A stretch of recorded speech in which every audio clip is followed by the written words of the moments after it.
Bonjour à tous, vous m'entendez bien? Très bien, ouais. Super. Oui, alors moi je vais vous parler de la modélisation du risque génétique de maladie d'Alzheimer dans le but de cibler les essais de prévention. Donc la maladie d'Alzheimer, c'est une maladie neurodégénérative, c'est la plus fréquente et elle est caractérisée par des lésions anatomopathologiques qui sont l'altération de la protéine Tau dans les neurones, ce qui est non spécifique de la maladie d'Alzheimer, mais aussi par l'apparition de plaques séniles bêta-amyloïdes extracellulaires qui, elles, sont spécifiques de la maladie d'Alzheimer. Et ces processus débutent avant l'apparition des symptômes cliniques. Et donc, on peut se dire que des traitements préventifs pourraient être donnés au début de ces processus, justement pour limiter l'apparition de ces symptômes cliniques. Et la question est de savoir quel individu cibler. Et pour ça, il faut connaître le risque individuel de chacun. Et donc, ce qu'on propose, c'est de développer des outils d'estimation de ce risque. Alors, ce qu'on sait actuellement, c'est que 5 à 10% des patients débutent la maladie à un âge précoce. Donc, on met avant 65 ans.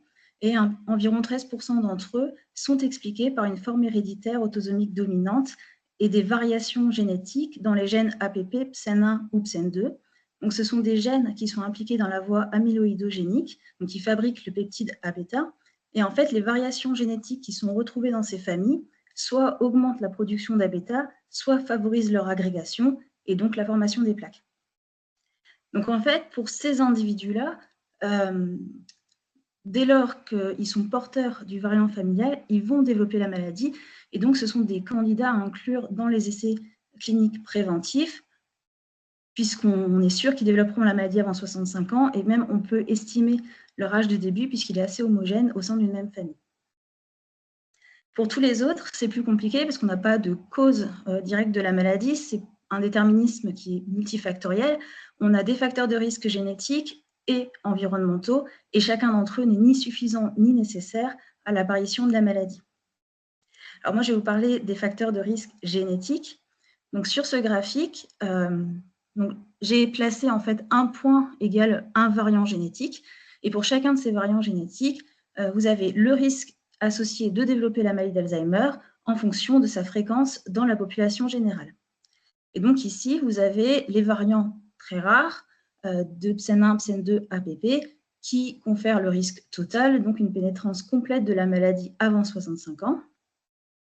Dans la maladie d'Alzheimer, on a aussi un autre gène majeur qui est le gène ApoE, qui existe sous trois formes qu'on note E2, E3 ou E4.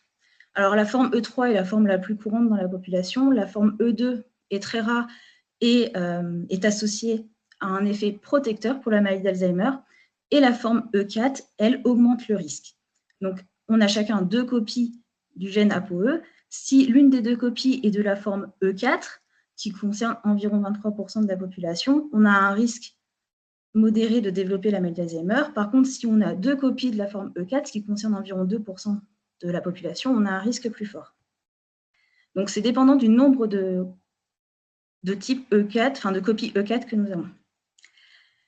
Il existe aussi certains variants ponctuels qu'on appelle des polymorphismes parce qu'ils sont assez fréquents et qui ont été associés à la maladie d'Alzheimer dans des études d'association pangénomique, mais chacun d'entre eux est associé avec un surrisque qu'on dit faible.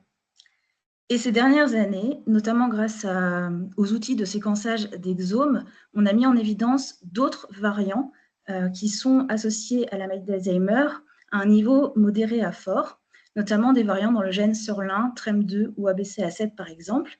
Alors, contrairement aux variants étudiés en études d'association pangénomique qui sont en bleu ici, ces variants-là, en fait, ne peuvent pas être analysés seul à seul. En fait, ils sont beaucoup trop rares, donc on va utiliser des agrégations au niveau du gène. Donc, par exemple, pour le gène SERLIN, on ne va pas analyser un variant du gène SERLIN, mais on va analyser l'ensemble des variants rares, par exemple, du gène SERLIN. Et donc, en fait, on va montrer que les variants rares dans le gène SERLIN sont plus souvent présents chez les personnes malades que chez les personnes non malades, et donc ils augmentent le risque de développer la maladie. Alors, la question, c'est maintenant qu'on sait que ces variants rares sont associés à un risque plus fort de développer la maladie, nous, on se posait la question de la pénétrance en fonction de l'âge, c'est-à-dire de pouvoir calculer la probabilité d'être malade avant un certain âge donné quand on est porteur d'un de ces variants. Et vu la fréquence et l'effet associé à la forme E4 d'ApoE, on ne peut pas calculer cette pénétrance sans tenir compte de ce facteur de risque qui est ApoE4. Donc, il fallait le faire au moins au niveau digénique.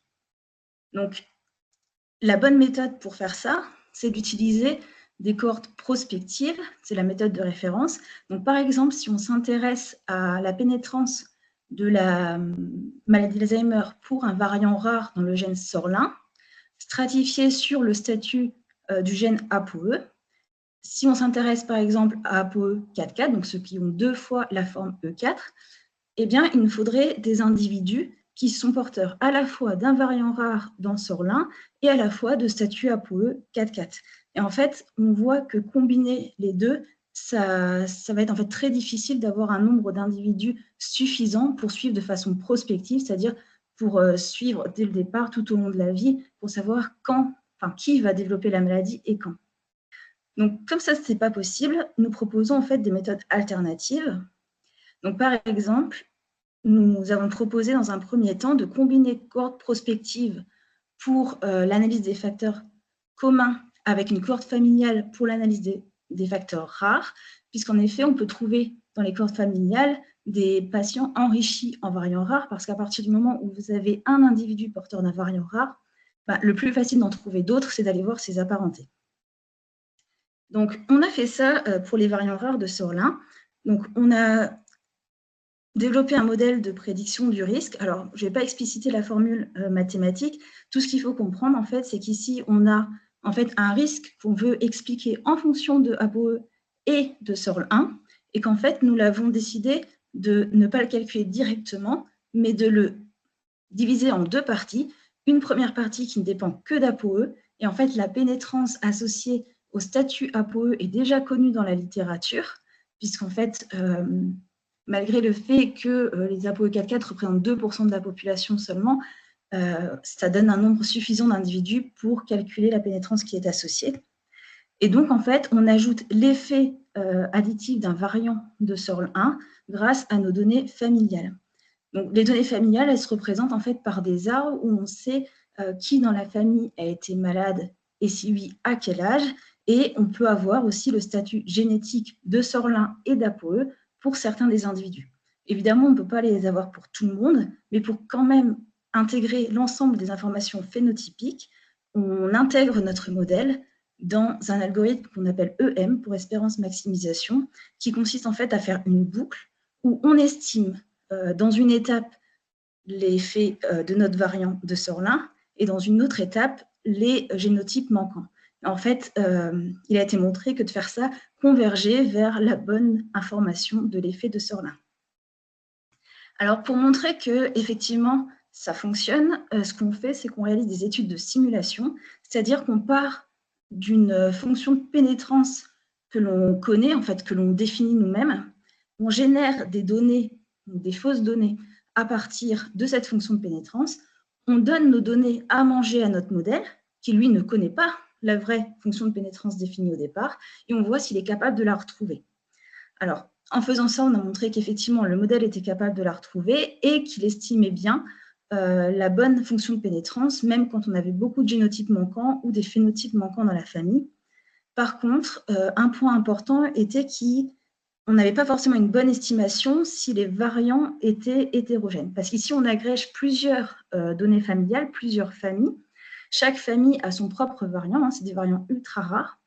Et si d'une famille à l'autre, le variant n'a pas exactement le même effet, alors on a un risque de surestimation de l'effet des variants rares en général. Donc, ce qu'on a fait, c'est qu'on s'est concentré sur un seul type de variant, ceux qu'on dit LOF, ou perte de fonction, c'est-à-dire des variants dont on sait qu'ils vont casser la fonction du gène, qui ne vont pas produire la protéine. Alors, comment nous avons recruté les familles? Nous sommes partis en fait de tous les individus qui étaient adressés au centre de référence malade Alzheimer jeune de Rouen avec une maladie d'Alzheimer probable et qui avaient eu un séquençage d'exomes.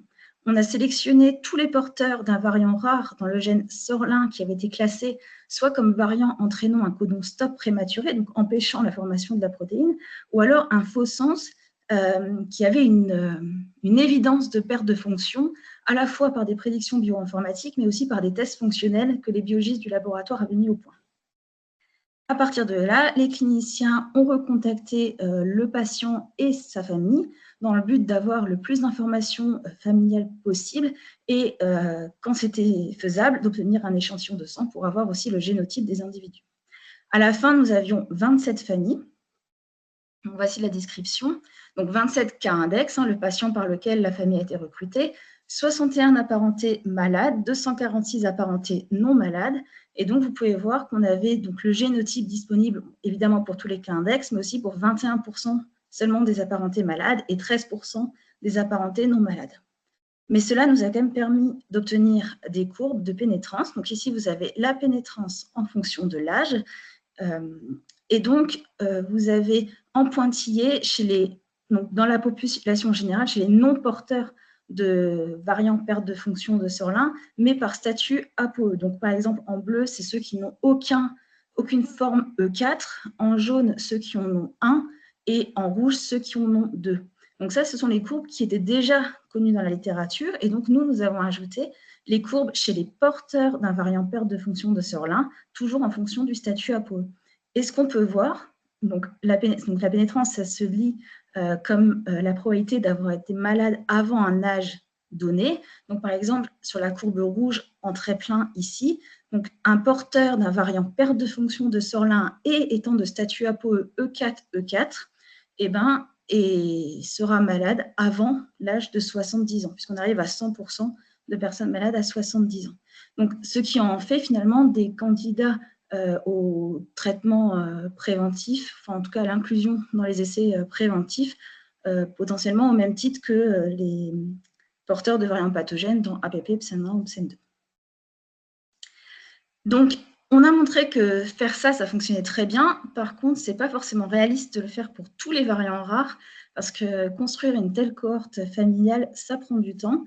Et donc, on propose une seconde méthode qu'on est en train de développer, qui consiste à non plus utiliser une cohorte prospective et une cohorte familiale, mais cette fois-ci d'utiliser une cohorte prospective et une cohorte cas témoins, qui peut aussi être enrichie en variants rares quand on y inclut beaucoup de patients à début précoce. Et ça peut être fait maintenant puisqu'on a des bases de données à l'échelle européenne et aussi sur le continent américain avec énormément de cas et de témoins. Donc là encore, on propose une modélisation. Donc je ne vais pas expliciter toute cette formule, mais encore une fois, ce qu'il faut comprendre, c'est qu'on veut exprimer la pénétrance en fonction du statut APOE et aussi du fait d'être porteur d'un variant. Alors ici, j'ai noté R1, ça peut être n'importe quel variant rare qui nous intéresse.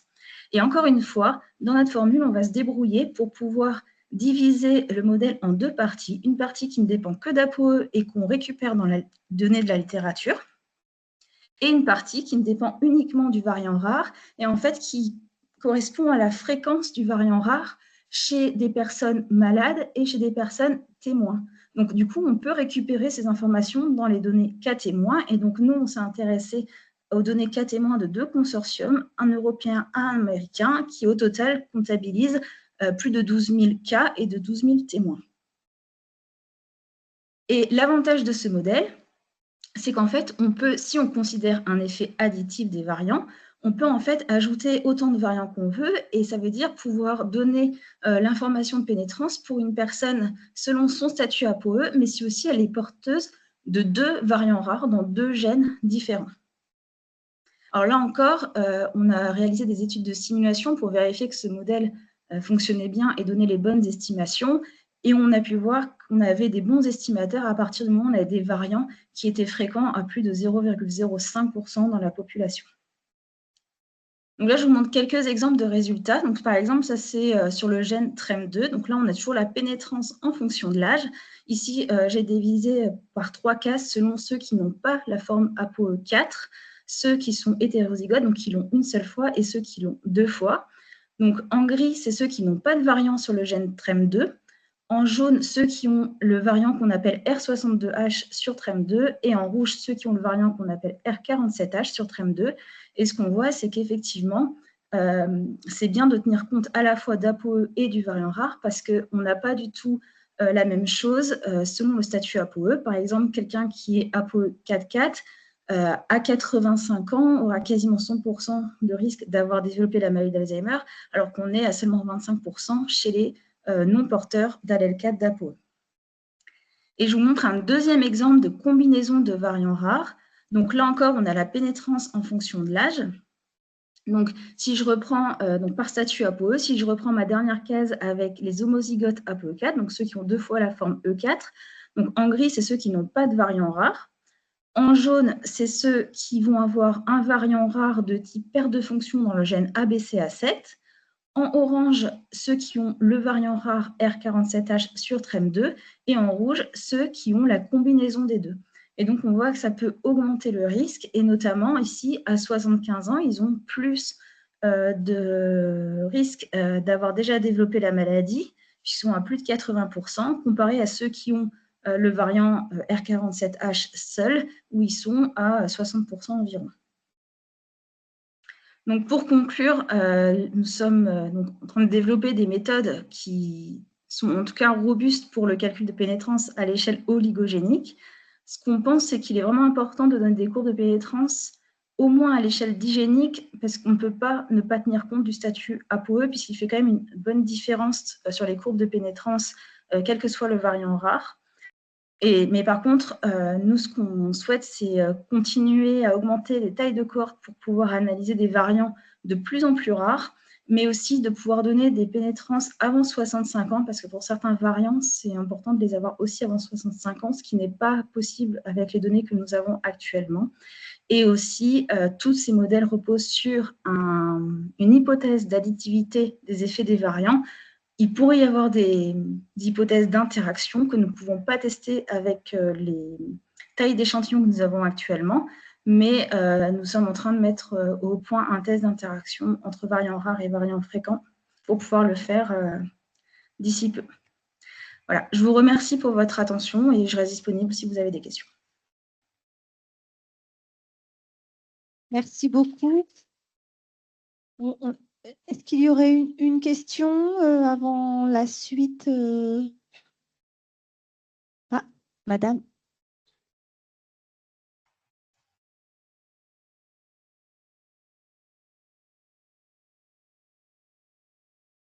Merci. Moi, j'avais une question sur l'aspect pénétrance et quand vous évoquez le pourcentage de développer la maladie d'Alzheimer, ça se base sur l'aspect plaque amyloïde ou est-ce que vous prenez en considération l'apparition de troubles cognitifs? Parce que peut y avoir une variation entre l'apparition de la maladie et les conséquences d'un point de vue cognitif dans le quotidien.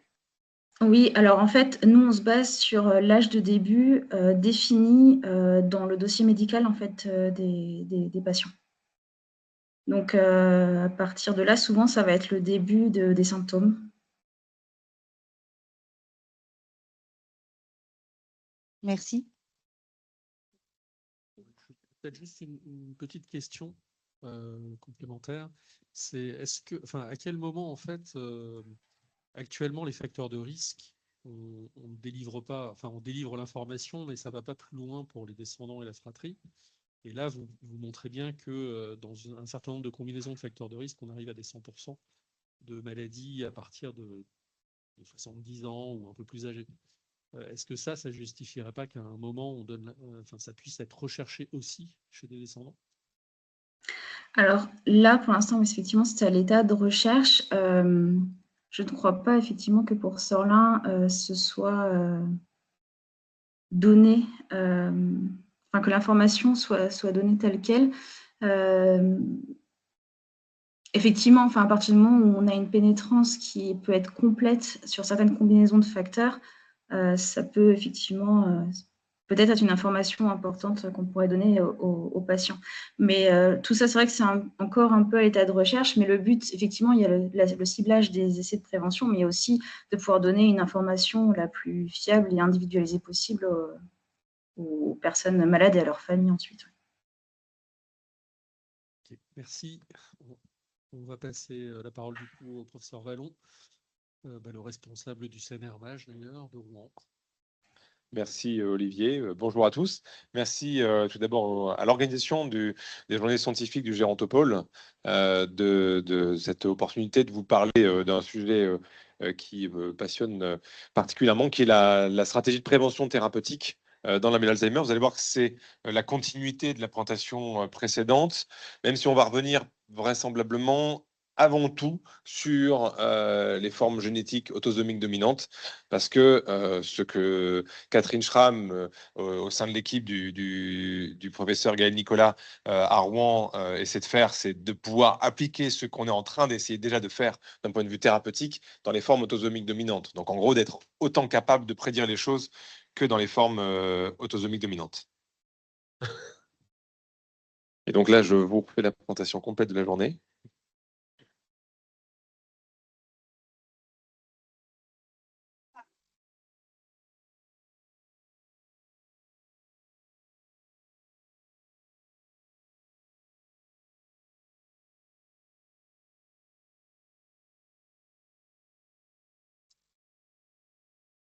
Merci.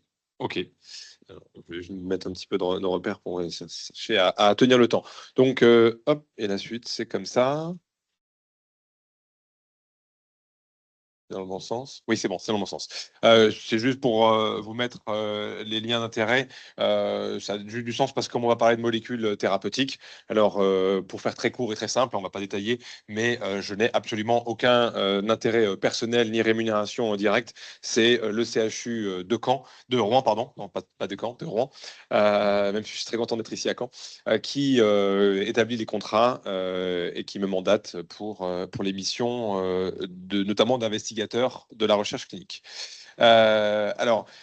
L'idée derrière la stratégie de prévention et en ce qui nous concerne là tout de suite maintenant de prévention médicamenteuse, c'est d'essayer d'être actif sur l'étiologie primaire des troubles neurocognitifs, et donc dans le cas de la maladie d'Alzheimer, les lésions élémentaires de la maladie.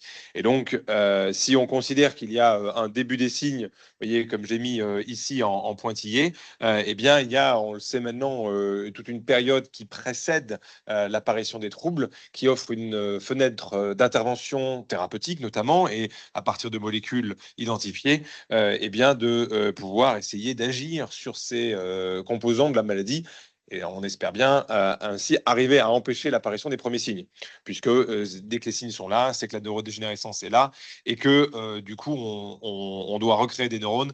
Et ça, on en est quand même encore loin d'y arriver chez l'homme. Et donc, pour refaire le point sur les différentes stratégies qui sont celles qui gouvernent actuellement les essais thérapeutiques et notre pratique, c'est tout d'abord, tout le monde le sait, les traitements symptomatiques. Alors eux, ils sont complètement à l'autre bout. Ils visent à limiter les conséquences symptomatiques de la maladie, n'ayant absolument aucune action éthiopathogénique. Il y a, ça c'est ce qui nous occupe d'un point de vue soins, avec des autorisations en attente, les traitements par immunothérapie anti-amyloïde notamment. Les autres sont en recherche, mais les anti-amyloïdes sont plus qu'en recherche. Il y a 2 autorisations de mise sur le marché européenne pour 2 d'entre eux, les lecanemab et le donanemab. Et là, l'objectif, c'est d'agir en tant que modificateur d'une maladie qui a déjà commencé, avec des patients qui sont déjà symptomatiques, puisque par définition, ce sont des patients. Et puis, il y a la stratégie de prévention en amont. Et l'idée qui maintenant est à définir, c'est à quel moment donné on peut estimer que les débuts des signes neuropathologiques, les lésions ont commencé, et non pas les signes cliniques. Et donc ça, on peut le positionner par rapport à un début symptomatique, entre guillemets, théorique. Le principal problème, c'est qu'en population générale, eh bien, c'est très difficile de, comme ça, quelqu'un dans la rue, de dire, bah, vous avez commencé des troubles neurocognitifs à 78 ans. À vous, ça sera 82 ans, etc. C'est pas possible. Et donc, si on prend un individu âgé de tant d'années et qu'on ne connaît pas à quel moment donné il va pouvoir développer les symptômes, on a beau, sur le moment, être certain qu'il a des dépôts amyloïdes, par exemple, ou de la protéine tau, on ne sait pas s'il n'est pas symptomatique, s'il va développer les signes dans 1 an, dans 5 ans, dans 10 ans ou dans 15 ans. Et ça, c'est toute la difficulté, puisque par définition, du coup, quand est-ce qu'on va intervenir et puis surtout combien de temps on va le traiter pour voir ou ne pas voir apparaître les premiers symptômes de la maladie. Et bien, cette situation-là, en fait, elle est possible grâce aux formes autosomiques dominantes, c'est-à-dire les toutes petites parties que Catherine vous a montrées, les moins de 1% de patients qui ont une forme à début précoce et qui est en lien avec une mutation dont le patient est porteur, qui cause à elle seule la maladie. C'est-à-dire que là, pour le coup, l'entièreté de l'origine de la maladie est liée à la présence dans le patrimoine génétique d'une mutation causale. Alors, il y a plusieurs gènes qui sont connus, je ne rentre pas dans le détail, mais ça, c'est parfaitement validé, même si ça représente une toute petite portion d'individus. Et à partir de ces familles, puisque du coup, la transmission se faisant de famille de génération en génération, eh bien, on peut avoir au sein d'une famille des individus symptomatiques, des individus porteurs mais asymptomatiques. Ce sont les cas enfin les individus en rouge que j'ai mis là. Eh bien, il y a eu des programmes de recherche, le programme DIAN, à travers le monde, s'est intéressé à déterminer quelle est l'évolution des biomarqueurs à partir du moment où on sait qu'il devrait démarrer à peu près à tel âge. Et je vous expliquerai après quel âge. Et donc, du coup, on arrive à des courbes qui, si le début des signes est mis à 0, hein, on met tout le monde de la même manière à 0, eh ben, on a des courbes ainsi d'évolution des biomarqueurs X années avant le début théorique des signes, le début au moment où les symptômes devraient commencer.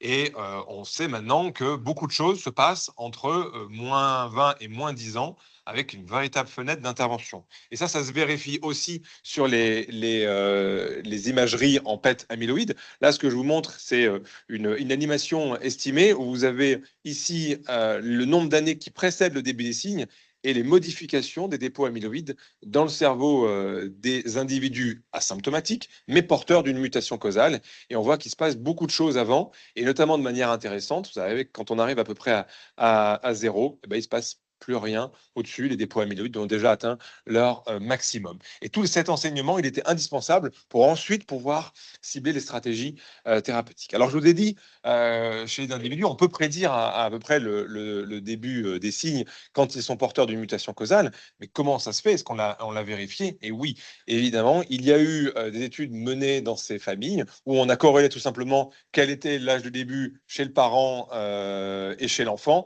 quand les deux étaient malades, enfin sont devenus malades de leur côté. Et il y a une très belle corrélation avec certes une variabilité qui existe. Hein. Elle n'est pas petite, mais elle est pas non plus gigantesque. Et en gros, entre moins 15 et plus 10, on rentre la quasi-totalité des corrélations. C'est-à-dire que dans cette fourche-là, eh bien, l'enfant porteur de la mutation développera la maladie par rapport à son proche parent. En revanche, vous avez ici les âges de début. C'est tous des âges de début très précoces. C'est la particularité de ces formes autosomiques dominantes. Mais en dehors de ça, la maladie dans le cerveau, c'est la même, avec des dépôts amyloïdes, une tauopathie secondaire. Il n'y a pas de grande différence entre les formes génétiques autosomiques dominantes et les formes dites sporadiques.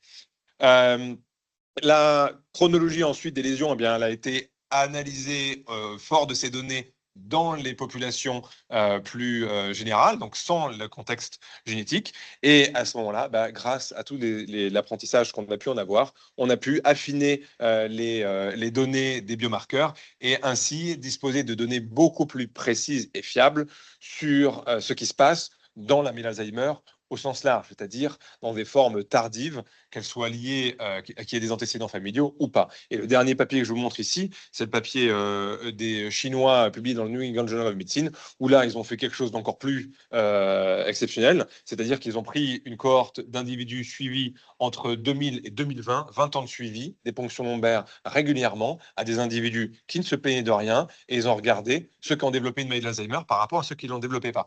Et même si les effectifs ne sont pas énormissimes, il fallait quand même 648 Alzheimer qu'ils ont comparé à 648 témoins cognitivement normaux. Et vous avez en effet la confirmation qui se passe, la différence entre les moments où les courbes ne se chevauchent plus, entre moins 15 et moins 20 années, selon les différents biomarqueurs qu'on utilise. Donc, globalement, ça montre la même chose que ce que l'on avait identifié dans les formes autosomiques dominantes. Fort de là, maintenant, eh bien, l'idée est de passer en thérapeutique.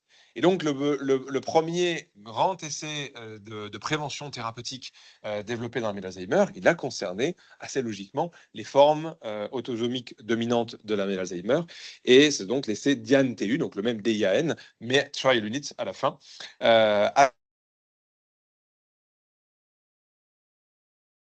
avec une sorte particulière que je vous détaille après, mais 2 anticorps utilisés, le solanezumab et le gantenerumab.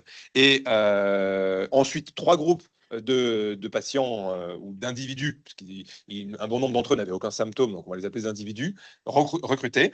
Un groupe sous gantenerumab, un groupe sous solanezumab et un groupe placebo. Alors en fait, il y avait 2 groupes placebo parce que l'administration de la molécule n'était pas exactement la même, mais de toute façon, on va les regrouper ensemble puisqu'ils ne recevaient pas de molécules actives. Alors, d'un point de vue distribution, d'abord, ce n'est pas un essai thérapeutique à 1500 individus traités versus 1500 contrôles. Les formes étant extrêmement rares, je vous ai dit moins de 1%, il a fallu d'abord un recrutement mondial et il a été possible d'inclure 236 candidats pour l'étude. Parmi lesquels, comme il était possible de participer sans connaître son statut, il y avait évidemment des individus non porteurs qui, par chance, n'avaient pas hérité de l'anomalie génétique. Et eux, hors de question, naturellement, de les mettre sous traitement actif. Donc, ils étaient automatiquement mis sous placebo. Mais en maintenant l'aveugle, c'est toute la pertinence de la stratégie, comme c'était en double aveugle, comme n'importe quel essai thérapeutique, c'est pas nouveau, eh bien, on pouvait garantir le fait qu'ils ne sauraient pas leur statut. Et puis ensuite, il y avait les individus porteurs d'une anomalie génétique, donc 144, et là, vous aviez 2 bras de traitement pour les 2 molécules différentes, solanezumab et gantenerumab, puis vous aviez effectivement un groupe comparateur. Et vous voyez déjà que les effectifs, forcément, c'est extrêmement réduit. Mais il n'y a pas d'autre choix de par la rareté de la situation. Alors aussi, ça c'est rapidement pour vous montrer la participation de ces familles dans les essais. L'attrition, elle est tout à fait connue. Et ce que je ne vous ai pas dit, c'est que ces individus, dans cette première phase, ont été traités pendant 4 ans. 4 ans de traitement, injection tous les mois pendant 2 ans et demi, et même on est passé à 2 fois par mois dans l'année et demie qui restait avant la fin du traitement. Donc vous voyez l'engagement que peuvent avoir ces familles et ces individus, alors que, je vous rappelle, certains d'entre eux n'avaient aucun symptôme. Uniquement un risque fort ou un risque certain, parce que pour certains, ils connaissaient leur statut de porteur, eh bien, de développer la maladie. Et le taux d'attrition est très faible pour ce type d'essai. À 4 ans de suivi, on aurait pu s'attendre à 50% de drop-out. Eh bien, pas du tout. On était à près de 80% de participation. Évidemment que c'est le risque fort que confère la mutation qui a amené ces personnes à vouloir absolument rester dans l'essai. Et puis, les résultats. Donc, les résultats, ils sont disponibles. Et malheureusement, vous vous doutez bien, il n'y a pas un scoop grandissime, puisque sinon, on en parlerait bien plus. L'essai s'est avéré négatif. C'est-à-dire que sur le critère primaire d'efficacité, qui concernait évidemment la cognition en premier lieu, c'est-à-dire est-ce que les individus avaient été protégés d'un déclin ou pas, eh bien, il n'y avait pas d'effet. Alors après, c'est intéressant quand même de détailler un petit peu les choses. Là, c'est juste les courbes pour vous les montrer. Là, c'est le score composite global. C'était le critère primaire d'efficacité qui en fait était composé de 4 sous-scores. Et vous avez les échelles à chaque fois, le digit symbole, le MMSE, le test de mémoire logique, et puis le SILT, pardon. Et bon, globalement, il n'y en a pas un qui sort du lot. C'est pas de ce côté-là, c'est pas un effet sur une échelle qui a drivé les choses. En revanche, ce qui est intéressant, c'est que, eh bien, il y a eu quelques limites méthodologiques qui sont assez rapidement apparues. L'idée qu'au départ, c'était qu'on avait un modèle multivarié qui était prédictif de l'évolution de ces individus-là, puisque ils sont asymptomatiques. On estimait qu'ils allaient pouvoir être à hauteur de tel nombre à développer les symptômes. Et puis, on avait aussi, je ne vous l'ai pas dit, mais pour faire simple, inclus quelques patients au stade débutant de la maladie, c'est-à-dire qu'ils avaient quand même des symptômes, mais ils n'allaient pas au-delà du trouble cognitif mineur ou léger, comme on l'appelait auparavant, mais je préfère dire mineur. Voilà. Le principal problème, c'est que le groupe placebo a amélioré certains de ses scores dans un sous-test, alors qu'on aurait pu s'attendre qu'au moins il soit stable. Pourquoi ? En fait, il y avait un tel effet test-retest. Au bout de 4 ans de tests, beaucoup de patients en fait, connaissaient très très bien les scores, et tant bien même ils étaient porteurs, finalement, qu'ils étaient traités ou pas. Ce qui les a le plus entraînés, c'est de refaire les tests à chaque fois. Donc, c'était un petit peu dommage de ce côté-là. Et puis, deuxième point, le groupe non symptomatique, donc il n'avait pas de symptômes, n'a pas progressé alors même qu'il était sous placebo. Et donc finalement, vous avez le groupe symptomatique qui, lui, traité ou pas traité, a décliné. Mais ça, on le savait déjà parce que les deux molécules avaient chacune un essai négatif dans la maladie d'Alzheimer du sujet âgé, les essais de pivot. Et puis, le groupe non symptomatique, lui, il est resté stable. Donc, la résultante de tout ça, c'est que ceux qui devaient décliner ont décliné, traitement ou pas. Ceux qui n'avaient pas encore décliné n'ont pas décliné, traitement ou pas. Donc, ça fait à la fin un essai négatif. Voilà. Et puis ensuite, il y avait quelques éléments qui n'avaient pas bien été modélisés. Mais en tout cas, c'était le premier essai fait dans le domaine. Il y a quand même des enseignements intéressants à en tirer. Et le premier, c'est celui-là que je voulais vous donner. C'est qu'on avait deux anticorps différents. Et là, on se positionne dans les années 2018-2019 à peu près, juste avant le Covid. Et pour ceux qui ont suivi, on en était même à se dire tellement il y avait d'essais négatifs que finalement, l'hypothèse amyloïde était une hypothèse qui ne tenait pas la route et qu'il fallait abandonner cette hypothèse, sous prétexte que les essais anti-amyloïdes ne marchaient pas. Et j'avais, moi, personnellement, un sentiment un petit peu désagréable de me dire, on ne peut pas juger une physiopathologie d'une maladie juste sur la base des anticorps qui sont censés la nettoyer et qui ne marchent pas. Peut-être qu'à la base, le problème, c'est l'anticorps, ou peut-être que la cible n'est pas au bon moment. Enfin, il y a peut-être d'autres explications que dire que l'hypothèse amyloïde, elle est fausse. Parce qu'en parallèle, toutes les génétiques, tout ça montrait que l'amyloïde était pertinent. Et puis, jusqu'à ce type de résultat-là, vous avez deux anticorps anti-amyloïdes, l'un ganténerumab, l'autre le solanezumab, en bleu c'est le ganté, et vous avez la mesure de phosphoto, donc la tauopathie secondaire à l'amyloïde, quand on est traité ou quand on reçoit le placebo. Et là, les courbes, vous voyez bien la différence. Ici, quand on reçoit le ganténerumab, la tauopathie mesurée par phosphoto 181 dans le LCR, elle diminue par rapport au placebo qui augmente légèrement. Alors que dans le solanezumab, les deux courbes se superposent parfaitement. Ils auraient voulu faire exprès, ils n'auraient pas réussi. Donc vraiment, on a un effet anticorps et le choix de l'anticorps est extrêmement important. Et donc, eh bien, c'est pas étonnant peut-être que solanezumab n'ait pas marché. Peut-être que le ganténerumab aurait pu mieux marcher, il aurait peut-être fallu mettre une dose supplémentaire, etc. Je ne vais pas y revenir dessus, mais je ne sais pas si vous savez, mais le trontinemab, en fait, qui est actuellement testé, c'est le ganténerumab avec un transporteur qui permet de mieux passer la barrière hémato-encéphalique. Donc, le ganténerumab, dans sa nouvelle forme, n'a pas dit son dernier mot dans la maladie d'Alzheimer. Mais ça, je n'y reviendrai pas. Donc, je voulais le placer ici. Et puis, ça s'est vérifié aussi sur les autres marqueurs downstream de la maladie. Vous voyez ici les autres marqueurs, taux dans le LCR, neurofilament, neurogranine. À chaque fois, il y avait un effet de l'anticorps. Alors, ensuite, quelles ont été les données à long terme? Parce que ces patients-là, ils n'ont pas été traités que 4 ans. Au bout de 4 ans, on a arrêté le placebo et ils ont tous été basculés en extension en ouvert, donc en olé. Et ils ont tous reçu du ganténerumab, parce que le solanezumab, on avait la certitude que ça ne marchait pas. Et donc, ensuite, pour 10 ans de traitement. On peut quand même imaginer l'investissement que ça représente de faire un essai thérapeutique qui dure 10 ans. D'abord, en premier lieu, par les participants eux-mêmes. Et bien là, il y a eu quelque chose d'intéressant. Alors, les effectifs sont petits, c'est de l'extension en ouvert, donc il n'y a plus d'aveugles.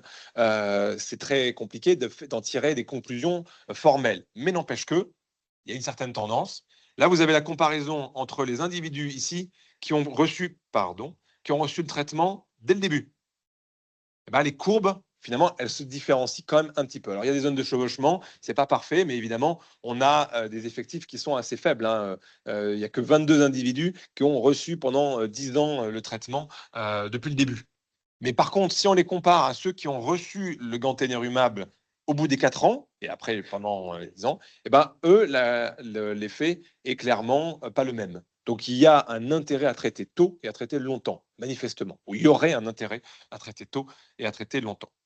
Voilà pour ce qui est de l'enseignement de Diane TU. Mais vous allez me dire, c'est bien, c'est peut-être 1% des patients, mais après, il reste les 99% qui restent, on fait quoi pour eux? C'est là que a toute la stratégie de prédire le risque en fonction du patrimoine génétique, voire également en fonction du patrimoine génétique, des marqueurs, des biomarqueurs, etc. Et là, je vous montre la même courbe que vous a montré Catherine, qui est basée sur la POE, c'est-à-dire la courbe de pénétrance. Si je suis APOE XX, quel est mon risque à tel âge? Ça se dit comme ça. Et donc, vous avez, à 85 ans, pour les APOE4, 50% de risque.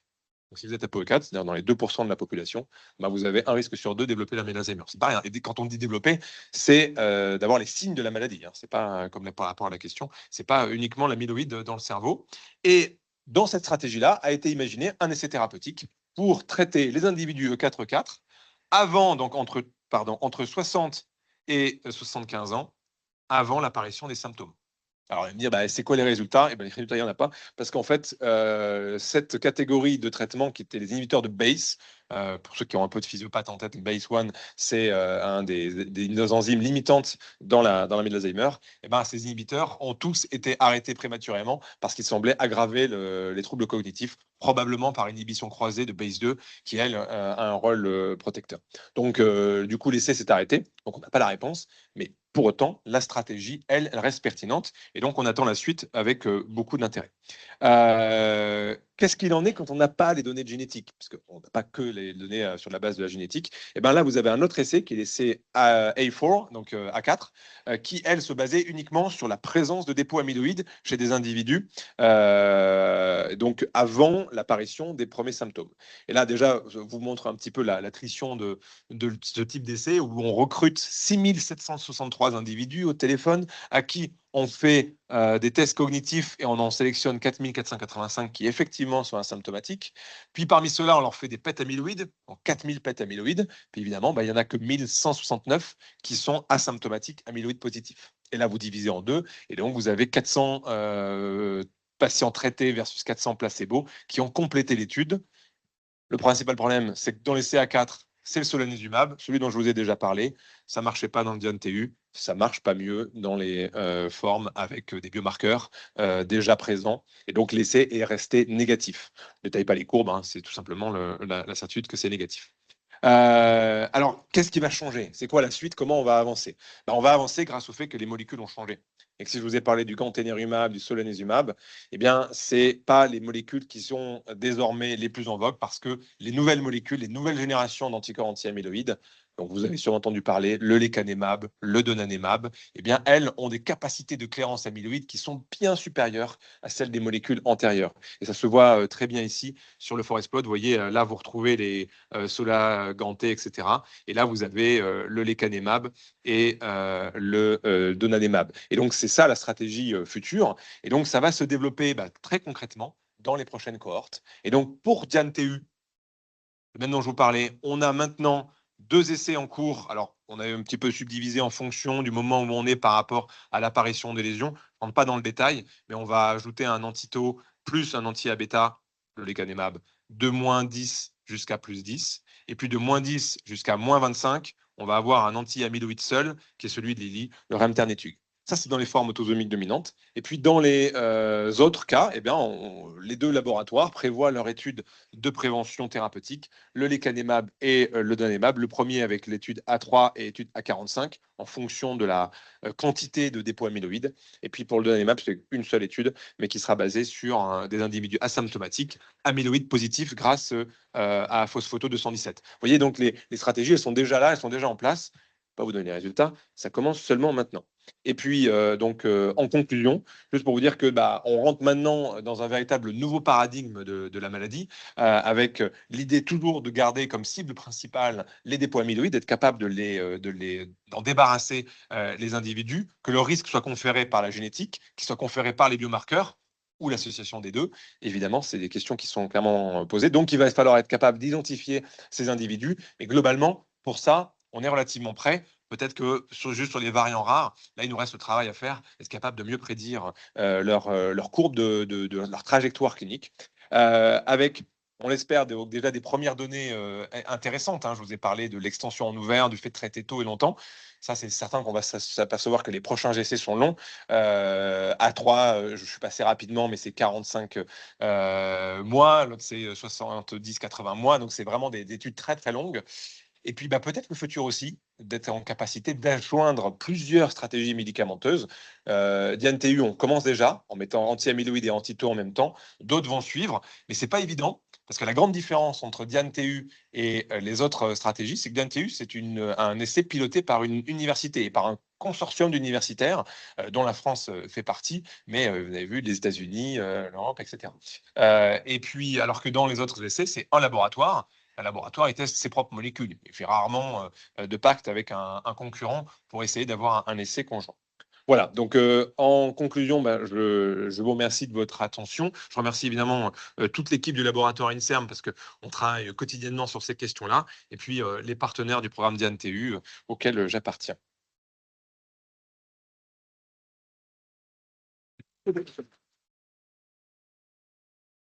Merci beaucoup. Des questions dans la salle? Vous avez été très clair. J'ai en plus dépassé le temps. Donc, Super. Peut-être une petite question. Monsieur Capo-Canelas. Donc, vos travaux portent sur une approche médicamenteuse à titre préventif. Donc, c'est plutôt là que se place la recherche, plutôt que une approche médicamenteuse sur la pathologie avérée. Quel est est-ce qu'on cherche des deux côtés ou exactement. Non, pas? Par la recherche, là, dans ces cas-là, on cherche sur toutes les stratégies. On parle en fait de prévention dans tous les cadres. Il y a la prévention primaire avant l'apparition des lésions. La prévention secondaire, il y a des lésions, mais il n'y a pas de symptômes. Et la prévention tertiaire, lésions, symptômes, et on essaie d'empêcher l'évolution. Et tout ça, c'est dans les pipelines. Ma question, c'est de savoir s'il y avait en ce moment une approche médicamenteuse possible sur des situations avérées d'Alzheimer. Oui, tout à fait. Oui. Il y a aussi de la recherche dans ce sens-là. Ça reste, et ça avance. ça reste les principales études d'ailleurs. Hein. D'accord. Les laboratoires travaillent principalement là-dedans, parce que là, le marché, il existe, les patients, on les identifie, ils viennent nous voir en consultation. Donc ça reste la stratégie numéro 1. Ce que je présente, c'est le coup d'après. OK. C'est d'ailleurs pour ça que ça change au niveau des traitements que tu peux proposer en préventif, parce que vous vous adaptez aussi à ce qui s'est passé dans les essais thérapeutiques. Exactement, on tient compte de ces données-là.